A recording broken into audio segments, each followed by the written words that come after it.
श्री स्वामी समर्थ.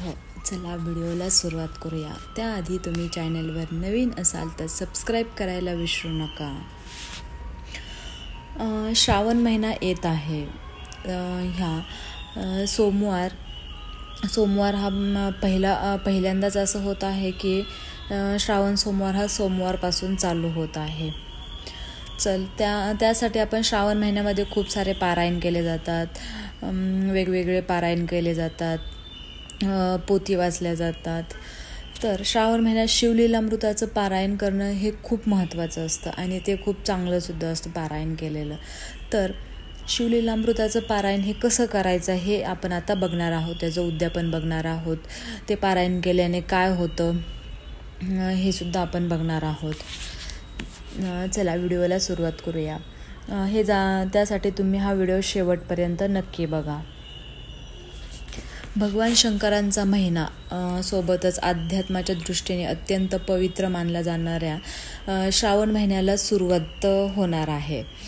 श्रावण महिन्याच्या अगदी सुरुवातीच्या दिवसापासून भाविक भक्त भगवान शंकरांना प्रसन्न करण्यासाठी पुराण वेदांमध्ये सांगितल्याप्रमाणे आपल्या मनोकामना पूर्ण करण्यासाठी आराधना करत असतात. याच पवित्र श्रावण महिन्यात भगवान शंकरांना प्रसन्न करण्यासाठी त्यांची कृपादृष्टी सदैव आपल्यावर असावी, आपली दुःख रोग चिंता हटावी, यासाठी पुराणांमध्ये श्रावण महिन्याच्या पूर्वकाळात शिवलीलामृत पोथीचे पारायण सांगण्यात आलेलं आहे. हे पारायण केल्याने कोणतं फळ मिळतं व या श्रावण मासाच्या पूर्वकाळात हे पारायण कसं करायचं हे आता आपण बघणार आहोत. श्रावण महिन्यात शिवलीलामृत पोथीचं पारायण का करावं? शिव म्हणजेच देवांचे देव महादेव अर्थात भगवान शंकर हे कलयुगात श्रेष्ठ देवता मानले गेले आहेत. यांचा वेद आणि पुराणात उल्लेख सुद्धा सापडतो. मनुष्य जन्म घेतलेला प्रत्येक व्यक्तीच्या आयुष्यात दुःख संकट असतातच. याच दुःख संकटातून आयुष्याची वाट सापडून योग्य दिशा मिळावे, आपले जीवन सार्थ व्हावे यासाठी भगवान शंकरांना शरण जावे आणि यासाठी श्रावण महिन्याच्या या पवित्र पर्वात शिवलीलामृत पोथीचे पारायण करावे असे संत महात्मे सुद्धा सांगतात. ज्योतिषशास्त्रामध्ये सुद्धा सांगितलेलं आहे. जीवनातील प्रत्येक प्रश्नांची उत्तरे मिळतात. प्रत्येक अध्यायातून नेमके काय फळ मिळते यासोबत हे पारायण कशा प्रकारे करावे हेही आता आपण बघणार आहोत. शिवलीलामृत प्रत्येक अध्यायात मिळेल आपल्या जीवनाचा सार. भगवान शंकराची कृपा प्राप्त करून घेण्यासाठी शिवलीलामृत पोथीचं पारायण करावं. शिवलीलामृत पोथीचा पहिला अध्याय वाचला असता आपल्याला आपल्या सद्गुरूंचे आशीर्वाद प्राप्त होतात. दुसऱ्या अध्यायात आपल्या शिवभक्तांची अनुभूती प्राप्त होते. तिसऱ्या अध्यायातून आपल्या पापांचे क्षालन होऊन जीवनाला सद्गर्माची दिशा मिळते. चौथ्या अध्यायाने शिवपूजनाचे यथोचित फळ प्राप्त होऊन आपल्यावर येणारी आपत्ती टळते. पाचव्या अध्यायातून आपल्यावर येणारी संकट हरतील व आपले गतवैभव आपणास पुन्हा प्राप्त होते. सहाव्या अध्यायाच्या पठणाने स्त्रियांचे अकाली वैधव्य टळते, त्यांना उत्तम आरोग्याची प्राप्त होईल. सातव्या अध्यायाच्या पठणाने शिवशंकरांची कृपा होऊन मृत्यूवर मात करता येतो. आठव्या अध्यायातून संकटे शारीरिक व्याधीतून सुटका मिळते. नवव्या अध्यायातून पूर्वजन्माची स्मृती होऊन या जन्माचा उद्धार होतो. 10वा अध्याय पूर्ण झाल्यानंतर उमामहेश्वरांच्या कृपेने प्रिय व्यक्तीची प्राप्ती होऊन जीवनाला एक नवीन दिशा मिळते. 11व्या अध्यायानंतर अपमृत्यू टळतो.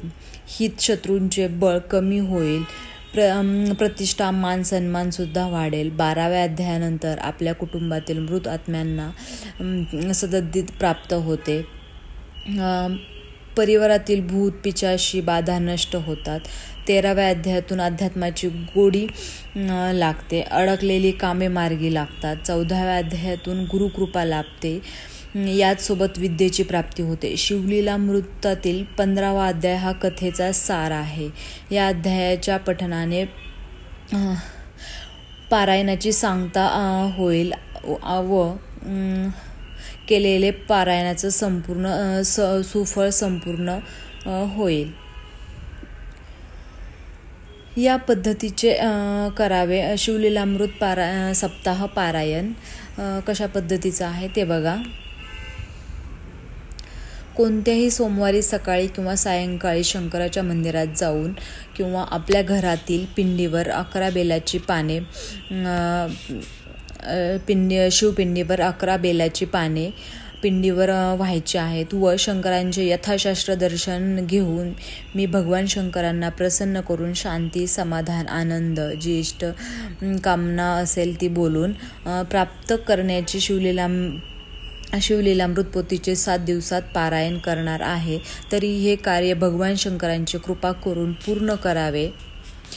पूर्ण करून घ्यावे अशी प्रार्थना करावी व तिथे किंवा स्वतःच्या घरी येऊन रात्रीच्या भोजनापूर्वी शिवलीलामृत पोथी वाचावी। शिवलीलामृत पोथीचे पारायणाचे वार कोणते आहेत आणि ते कसे आहेत ते बघूया।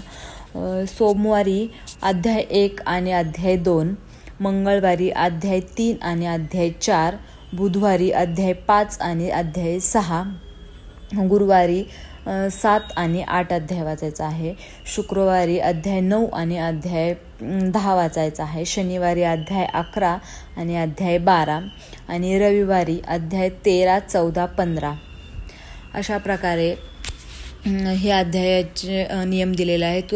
कोणत्या वारी 8 दिवसामध्ये सोमवार ते रविवारपर्यंत कोणते अध्याय वाचायचे आहेत हे सांगितलेलं आहे। पारायण करताना दिवा तेवत ठेवायचा आहे। पारायण संपल्यानंतर शंकरांच्या मंदिरात जाऊन शंकरापुढे यथाशक्ती तांदूळ व दक्षिणा ठेवायची आहे। शिवभक्त ब्राह्मण किंवा साधूला यथाशक्ती दक्षिणा व पांढरे शुभ्र वस्त्र दान करायचं आहे। गरजू व्यक्तींनाही यथायोग्य मदत करायची आहे। पोथी मोठ्याने वाचली तरी चालेल, इतरांनीही ऐकावी। ग्रंथ वाचन पूर्ण झाल्यावर 108 वेळा ओम नमः शिवाय या मंत्राचा जप करायचा आहे। जप हा शक्य झाल्यास रोज करायचा आहे। रोज केला तर अतिउत्तम, जसं तुम्हाला शक्य होईल तसा तुम्ही तो जप करायचा आहे। तर अशा प्रकारे पारायणाची सोपी पद्धत सांगितलेली आहे, कशामुळं करायचं आहे आणि हे पारायण केल्यामुळं काय होतं हे आता आपण बघितलेलं आहे। व्हिडिओ जर हा तुम्हाला आवडला असेल तर लाईक करा आणि चॅनलवर नवीन असाल तर सबस्क्राईब करायला विसरू नका। श्री स्वामी समर्थ। ओम नमः शिवाय।